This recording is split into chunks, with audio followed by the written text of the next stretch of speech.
Good morning golden कैनभासेर पक्ष थेके आपनादेर जानाई अनेक अनेक शुभेच्छा एवं भालोबासा। आज के आमादेर दार्जिलिंग भ्रमणेर तृतीय दिन। कालके बेश किछु जायगा आमरा घुरेछि, वेदार जाई थाक ना केन सेटाकेई साथे करे निये आमरा घुरेछि एवं भीषण आनंद करेछि। आजकेও আমরা বেরিয়ে পড়ব। সেই যে পিছনে দেখতেই পাচ্ছেন, এখানে গ্রিনারিজে খেতে গেলে অনেকটা টাইম লাইন দিতে হয়। এই লাইন দেওয়া এবং খাওয়া পর্ব শেষ করতে করতে আমাদের রাত্রি 10:30 বেজে গেছে। গাড়িটা কালকে অনেক রাত হয়ে গেছিল, ঠিক করা হয়নি। আপনারা দেখে সাবস্ক্রাইব করবেন আর লাইকস দিয়ে দেবেন, তাহলে আমরা আরো অনেক বেশি করে আপনাদের অনেক কিছু দেখাতে পারবো। আমরা মেল থেকে এসে ভানু ভবনের সামনে উপস্থিত হয়েছি। আমাদের গাড়িটা এখানেই আসবে। আমরা আজকে যাব হচ্ছে লামাহাটা, পেশক, তিনচুলে, লাভার্স পয়েন্ট, লেপচু। ভানু ভবনের সামনে গোর্খা টেরিটোরিয়াল অ্যাডমিনিস্ট্রেশনের অফিস, ঠিক এর উপরটায় বিখ্যাত তেনজিং শেরপা তার বাড়ি। আমরা এখন তার পাশ দিয়েই যাচ্ছি। আমরা দার্জিলিং থেকে বেরিয়ে প্রথম যাব হচ্ছে লামাহাটা। লামাহাটা যেতে আমাদের টাইম লাগবে 1.5 ঘন্টা মতো। আসলে দার্জিলিংয়ের একটা ভীষণ প্রবলেম যেটা আমি দেখছি, যে রাস্তাঘাটে অসম্ভব জ্যাম। আমরা যে সমস্ত জায়গাগুলো দেখার জন্য যাচ্ছি, এই টাইমটাকে সেভ করা গেলে অনেক তাড়াতাড়ি ঘুরে চলে আসা যায়। এই লামাহাটা যাওয়ার রাস্তাটা সত্যি খুব সুন্দর। পাহাড়ি রাস্তা এঁকে বেঁকে গেছে, কিন্তু রাস্তার দুধারে এই ঘন সবুজ গাছ, তাও একটা আলাদা বিউটি। ভালো লাগছে, খুব সুন্দর লাগছে।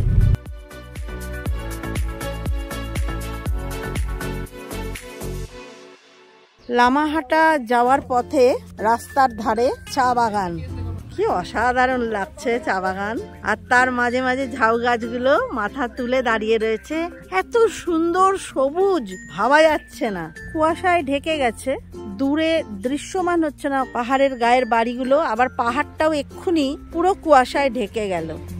है मैम, ये हाई प्रेशर का मेडिसिन का, इधर का दार्जिलिंग का लोकल मेडिसिन है।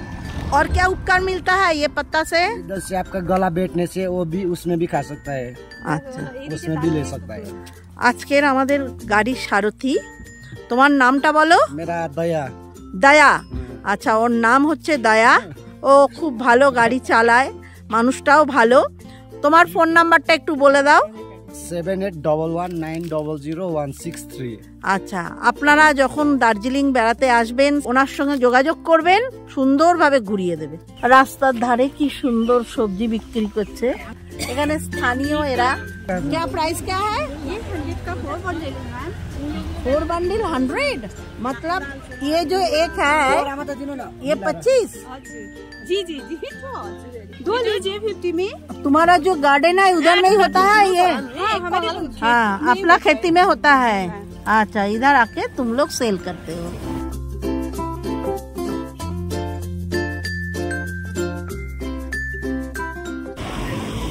লামাহাটা ইকো পার্কের সামনে আমরা এখন দাঁড়িয়ে রয়েছি।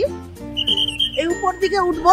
আমরা টিকিট কেটে নিয়েছি, চলুন আপনাদের উপরটা দেখাই। ম্যাডাম ধরা টিকিট দেখাইয়ে। এই হচ্ছে টিকিট, বলেই দিলাম টিকিট মূল্য 20 টাকা। যথেষ্ট সুন্দর করে সাজানো ইকো পার্কটি, সবাই আনন্দ নিচ্ছে। আমরাও যাচ্ছি আস্তে আস্তে উপর দিকে। এই হচ্ছে সম্পূর্ণ ইকো পার্ক। ঝাউ গাছগুলো কি সুন্দর করে রয়েছে দেখুন, মনে হচ্ছে দুটো বাহু বিস্তৃত করে ওরা দাঁড়িয়ে আছে। এখানে এসে কেমন লাগছে? দারুণ, মনটা ভরে যাচ্ছে। চল তাহলে উপরটায় দেখা যাক। আচ্ছা দেখুন তো, এই ফুলটা আপনারা চিনতে পারছেন? কোথায় দেখিয়েছিলাম বলুন তো? পুরো অরুণাচল প্রদেশে আমরা বিভিন্ন জায়গায় এই ফুলটা বিভিন্ন কালারের পেয়েছি। এত অসাধারণ দেখতে, আপনার চোখ আটকে যাবেই যাবে। এটা এক প্রকার ফুল, এটাও বিভিন্ন কালারের দেখতে পাচ্ছি। আমি দূর থেকে প্রথমে ভেবেছিলাম এগুলো বোধহয় ফল, কেননা আমাদের ওখানে একটা জবা হয়, বলা হয় লঙ্কা জবা। তার শেপটা একটু হয় আলাদা, কিন্তু এই জবাগুলোর শেপ একদম অন্যরকম। পুরোটা ফুটছে না, অথচ এরকম হালকা ফোটা আর বিভিন্ন কালারের দেখতে পাচ্ছি।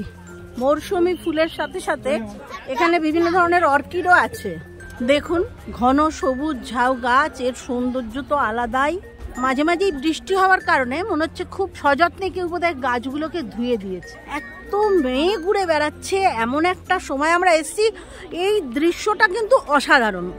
চলুন আপনাদের ওয়াচ টাওয়ারে তুলি। আপনাদেরকে ওয়াচ টাওয়ারের উপর থেকে সম্পূর্ণ নিচেটা দেখিয়ে দিচ্ছি। ওয়াচ টাওয়ারের উপর থেকে কেমন লাগছে দেখতে? দারুণ, এত সুন্দর ভিউ, নিচে কত সবুজের ঘনঘটা, অথচ আমরা কত উপরে মেঘের মধ্যে ভেসে আছি। অদ্ভুত একটা অনুভূতি হচ্ছে। না, জায়গাটা সত্যি খুব সুন্দর। আপনারা আসলে অবশ্যই আসবেন, খুব ভালো। দেখুন এত সুন্দর পরিবেশে এসে তার যে গানটা মনে এসছে আপন খেয়ালে করছে। আজি ঝাউয়ের বনে রৌদ্র ছায়ায় লুকোচুরির খেলা রে ভাই, লুকোচুরির খেলা। নীল আকাশে কে ভাসালে সাদা মেঘের ভেলা রে ভাই, লুকোচুরির খেলা। লামাহাটা ইকো পার্ক দেখার পর আমরা এখন চললাম lovers view point. Teesta lovers view point বলা হয়। আমরা দেখবো এবং আপনাদেরকেও দেখাবো। চলুন। পথের ধারে অনাদরে কত সুন্দর এই ধুত্রগুলো ফুটে রয়েছে। আমরা এখন যাচ্ছি লোকচুর উপর দিয়ে। এই জায়গাটা খাবারের জন্য বিখ্যাত, মানে এখানকার সমস্ত স্থানীয় লোকেরা এখানে খাবার কিনতে আসে। গ্রামটা কিন্তু সত্যিই খুব সুন্দর। লোকচু বাজার।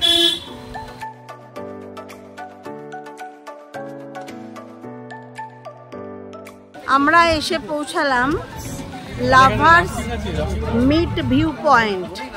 তিস্তা ভিউ পয়েন্টও এই জায়গাটিকে বলা হয়। চলুন আপনাদের ভিতরে নিয়ে গিয়ে দেখাই। দেখুন জায়গাটা কি সুন্দর দেখতে লাগছে উপর থেকে। এখানে উনি বসে আছেন, ওনাকে আমি বেশি গুরুত্ব দিতে চাইছি না, কখন না আবার আমাকেই অ্যাটাক করে। তিস্তা, রঙ্গিত এবং রমন এই তিনটি নদীর মিলনস্থল এই ত্রিবেণী সঙ্গম। এখানে তিন নদীর জলের রং যে সম্পূর্ণ আলাদা তা স্পষ্ট বোঝা যায়। ভিউ পয়েন্টের ওপর অবস্থিত এই মার্কেটে সব রকম জিনিস পাওয়া যায়। এখানে বেশ কিছু সময় কাটাতে পারেন, খুবই ভালো লাগবে। এবারে আমরা যাচ্ছি পেশক টি গার্ডেন। আমরা এখন চলে এসেছি পেশক টি গার্ডেন। যারা চায়ের পাতাগুলোকে তোলে তারা এই চায়ের বাগানে অনেক সময় আগাছা অনেক জন্মায়, সেই আগাছাগুলোকে তারা পরিষ্কার করছে। कितना दिन टाइम लगता है नया पत्ता आने के लिए? ও আচ্ছা, পেশক টি গার্ডেন খুব সুন্দর। আমার হাতে এগুলো কি রয়েছে জানেন? চা গাছের ফল। এগুলো পেকে যায়, তারপরে বীজ তৈরি হয়, সেই বীজ থেকে আবার নতুন ভাবে চা গাছ হয়। আজ আমরা যেখানে দুপুরের খাবারটা খাবো, এখান থেকে আপনাদের বাইরের ভিউটা দেখাই। Tea garden. মেঘেদের রাজ্যে এসে এত ভালো লাগছে, এই স্মৃতিটা নিয়েই না হয় এবারে ফিরবো। তিনচুলে ভিউ পয়েন্ট এসে গেলাম, সেই জায়গাটা একটু দেখিয়ে দিচ্ছি। এখনকার ওয়েদারটা ঠিক সেরকম উপযুক্ত নয়। এখানে চায়ের কাল্টিভেশন হয়, টি গার্ডেন। এই পাশে দেখুন সবাই কি সুন্দর এখানে ড্রেস পরে ফটোশুট করছে। এখন যে দিকটা দেখা যাচ্ছে এটা হচ্ছে সিকিম চারধাম, যদিও দেখা যাচ্ছে বলাটা ভুল, প্রচণ্ড ক্লাউডি। এটা আমরা আগেও বলেছি আপনাদেরকে যে আমরা এই প্রবলেমটা খুব ফেস করছি এবার। যেমন বিউটি আছে তেমন ক্যামেরায় আমরা অনেক কিছু ক্যাপচার করতে পারছি না। এবার আপনাদেরকে দেখাচ্ছি তিনচুলে ভিউ পয়েন্টের অপোজিট দিকটা। এই দিক থেকে কালিম্পংটা দেখা যায়। দেখুন গাছের চেরি ফল, একদম টাটকা চেরি ফল, কি অসাধারণ লাগছে দেখতে। দেখাই আপনাদের আরো সামনে থেকে, দেখুন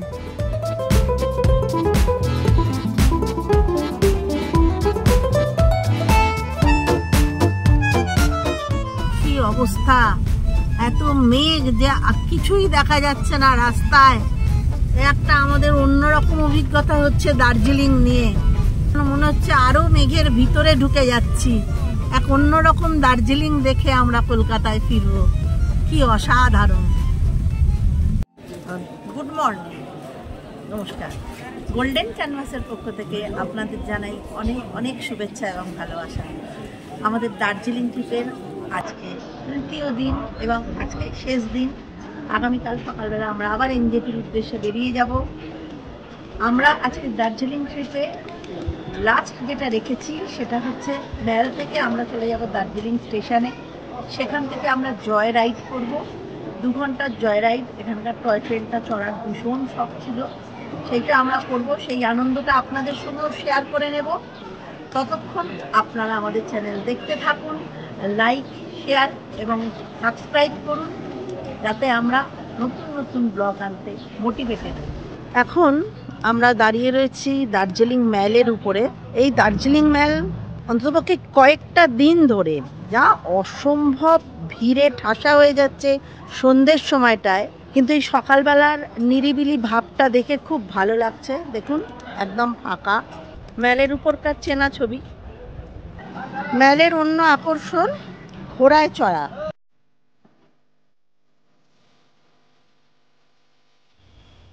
আমাদের হোটেলের নিজস্ব বাগান, বিভিন্ন রকমের ফুল গাছ, এবং প্রতিটা ফুল এত সুন্দর। দেখুন এই ফুলটা কি অসাধারণ। আমাদের রুম সার্ভিসের জন্য যে ছিল, ওর নাম হচ্ছে ভবেশ। ভবেশ, তুমি এই হোটেলে কত বছর? অনেক দিন হয়ে গেল। আচ্ছা, 15 বছর। আচ্ছা, এই হোটেল সম্পর্কে অনেকে অনেক রকম কথা বলে। এখানে ভূত আছে, অনেক সময় দেখা যায়, অনেক সময় ফিল করা যায়। তুমি সেরকম কোনোদিন কিছু দেখেছো কি? না না, কিছু না, লোক তো বলবে। আচ্ছা, তোমাদের এখানে বিভিন্ন রেটের তো রুম আছে, ট্যারিফ তো হোটেলের যা আছে সেটা বিভিন্ন সময় কি ভ্যারি করে না, সারা বছর একই?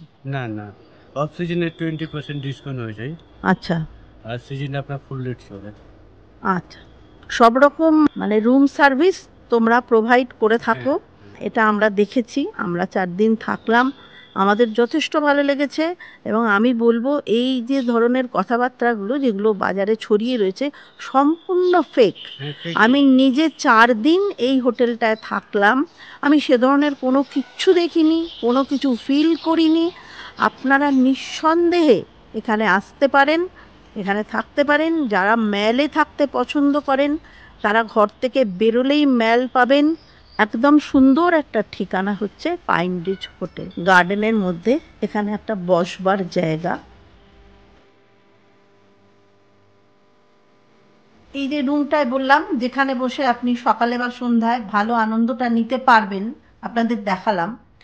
এখান থেকে আরও একটা জিনিস, যদি আকাশ পরিষ্কার থাকে, ওয়েদারটা যদি ভালো থাকে, তাহলে এখানে বসেই আপনারা কাঞ্চনজঙ্ঘা দেখতে পাবেন। আমরা এসে পৌঁছে গেলাম দার্জিলিং স্টেশন, যেখান থেকে আমরা টয় ট্রেন ধরবো।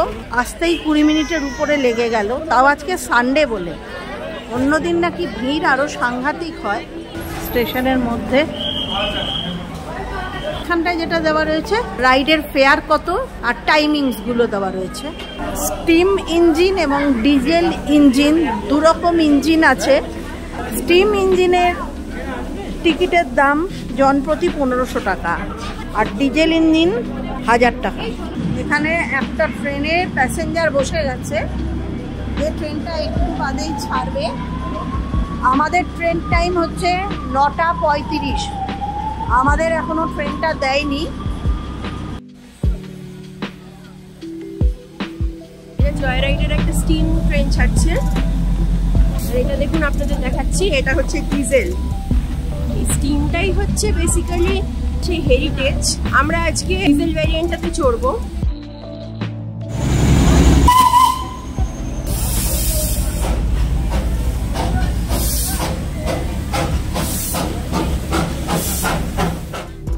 আবার কেমন লাগছে জয় রাইড করতে এসে?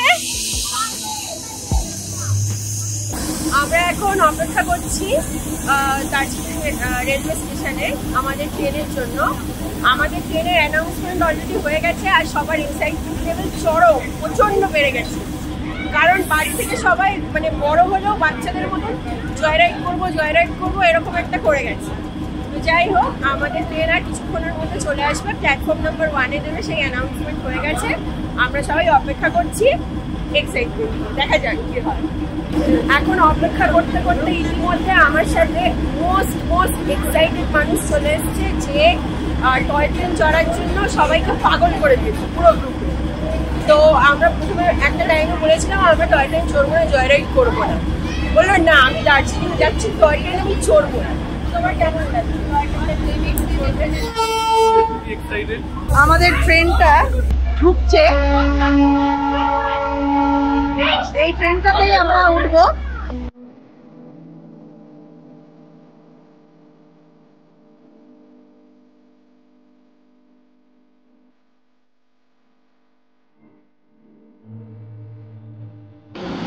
আমরা এখন নিজের নিজের সিটে বসে গেছি।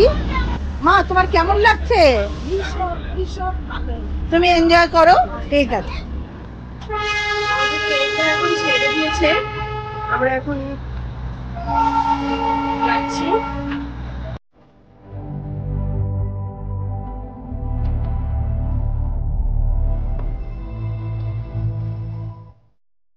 এখন আমরা টয় ট্রেনে করে যাচ্ছি, জয় রাইডের আনন্দ নিচ্ছি খুবই।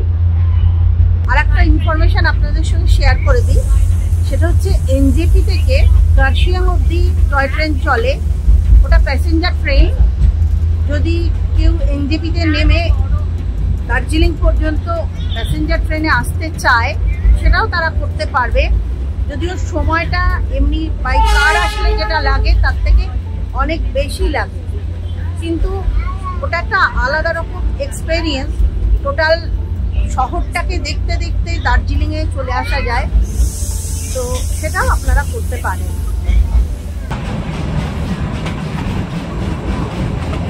আমরা বাতাসিয়া লুপ ঢুকলাম। আমরা এসে পৌঁছে গেছি বাতাসিয়া লুপ। এখানে 15 মিনিট ট্রেনটা থামবে।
আমরা জয় রাইড কমপ্লিট করে এই জাস্ট দার্জিলিং স্টেশনে আবার ফেরত আসলাম। কোনোভাবে ম্যানিপুলেট করতে, ভুলটা বলতে, খুব অনেস্ট একটা রিভিউ। সেটা হচ্ছে যতটা এক্সাইটেড ছিলাম জয় রাইডটা কমপ্লিট করে ততটাই ডিসঅ্যাপয়েন্টেড হলাম। ফার্স্ট রিজন, ট্রেনটা 9:35-এ ছাড়ার কথা ছিল, সেটা ছাড়লো গিয়ে 10টা বাজতে 5 আর 10টা। তারপরে আমাদের বাতাসিয়া লুপে 15 মিনিটস হল্ট দেওয়ার কথা ছিল, আর ঘুম স্টেশনে 20 মিনিটস হল্ট দেওয়ার কথা ছিল। বাতাসিয়া লুপে যাওয়ার পরে আমরা ঠিক নামতে না নামতেই ট্রেনের হর্ন আসা শুরু হয়ে গেল। 15 মিনিটস তো ছেড়েই দিন, খুব জোর হলেও 10 মিনিট ওখানে হল্ট ছিল। আর ঘুম স্টেশনে ওই অ্যারাউন্ড 15 মিনিটস পর থেকে সবাইকে ট্রেনে তুলে দিল। ট্রেনটা ছাড়লো সেই 20 মিনিটের মাথায় গিয়ে, কিন্তু এইরকম ভাবে আলটিমেটলি কি হলো, আমরা প্রপারলি জায়গাগুলো দেখতেও পেলাম না, কিছু না। তো আমি বলবো যে এটা নট ওয়ার্থ ইট, এখন নট ওয়ার্থ ইট। আরেকটা রিজন খুব ইম্পর্টেন্ট, দার্জিলিং কমার্শিয়ালাইজ হয়ে গেছে। সেটার কারণে এই যে বাইরে সিনিকটা দেখতে পাওয়া, সেই সিনিকটাই তো নেই। যদি গ্রিনারি তুলতে যাচ্ছি সেখানে আসছে অ্যাডভার্টাইজমেন্ট আর হোর্ডিং, আর চারিদিকে খালি বাড়ি আর বাড়ি, সেই ন্যাচারাল বিউটিটাই দেখা যাচ্ছে। দার্জিলিংয়ের বিখ্যাত কেভেন্টার্স, যেখানে বরফি সিনেমার শুটিং হয়েছিল, চলুন আপনাদের ভিতরটা দেখাই।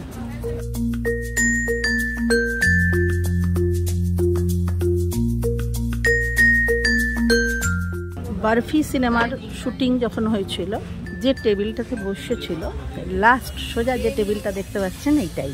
লোকজন আসলে তাদের মধ্যে একটা ভীষণ রকমের উৎসাহ থাকে, তারা সকাল থেকে এসে লাইনে তাড়াতাড়ি করে দাঁড়িয়ে পড়ে, যাতে এই টেবিলটাতে তারা বসতে পারে। আমরা অর্ডার করেছিলাম চিকেন নাগেটস, ও করেছিল হট চকলেট, আর আমি করেছিলাম কফি। নেপালি ভাষায় উনি গান গাইছেন, কত সুন্দর গাইছেন।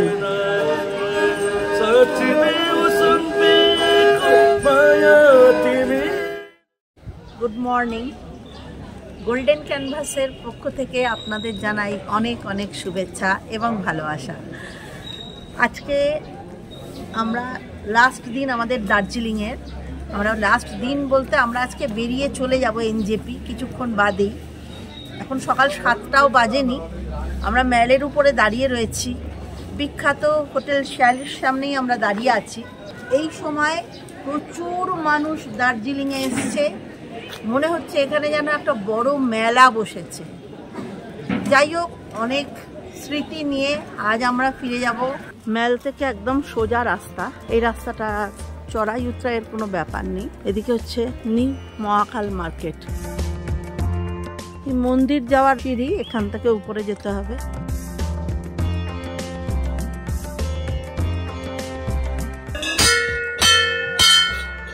মন্দিরে পুজো দিতে চাইলে এখান থেকে পূজার সামগ্রী কিনে পুজো দিতে পারবেন।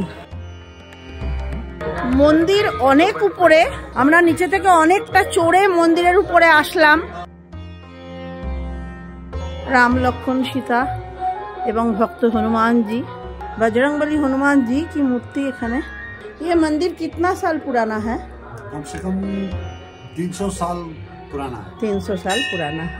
मतलब यहाँ का जो मंदिर का जो समिति था वो बना था 1757 में, लेकिन उससे पहले भी मंदिर यहाँ पर था।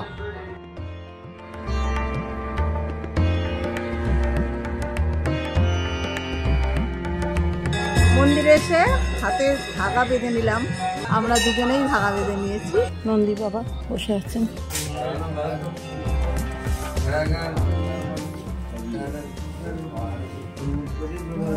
এই মন্দিরটা অনেক উপরে হলেও সত্যিই গিয়ে মনটা ভালো হয়ে গেল।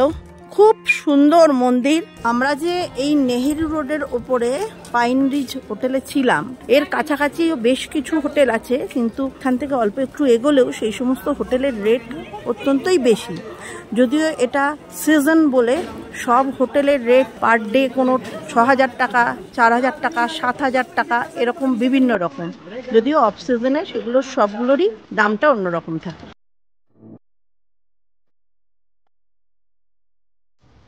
আমরা ফেরার পথে একটু ব্রেকফাস্ট করার ব্যাপার ছিল, তো আমরা ড্রাইভার দাদাকে বললাম যে আমাদের কোনো ব্রেকফাস্ট করতে হবে। ভিতরটা খুব সুন্দর করে সাজানো, যেহেতু দার্জিলিং চায়ের জন্য ফেমাস, এবং এখানে একটা কাউন্টার আছে যেখানে থেকে বিভিন্ন রকমের চা বিক্রি করা হয়। প্রচণ্ড উপভোগ্য এই হ্যাঙ্গিং রেস্টুরেন্ট, আমাদের তো অসম্ভব ভালো লাগলো। আপনারাও যখন দার্জিলিংয়ে আসবেন চেষ্টা করবেন এই জায়গাটাকে ঘুরে যেতে।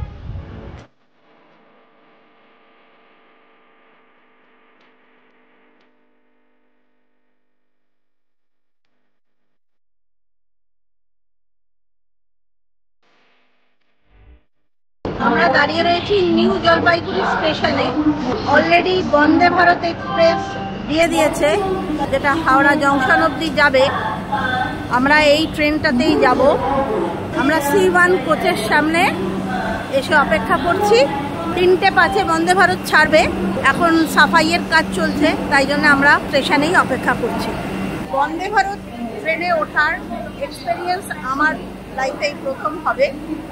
এই এক্সপেরিয়েন্সটা মানে নেওয়ার জন্যেই আমরা বন্দে ভারতের টিকিট কেটেছি।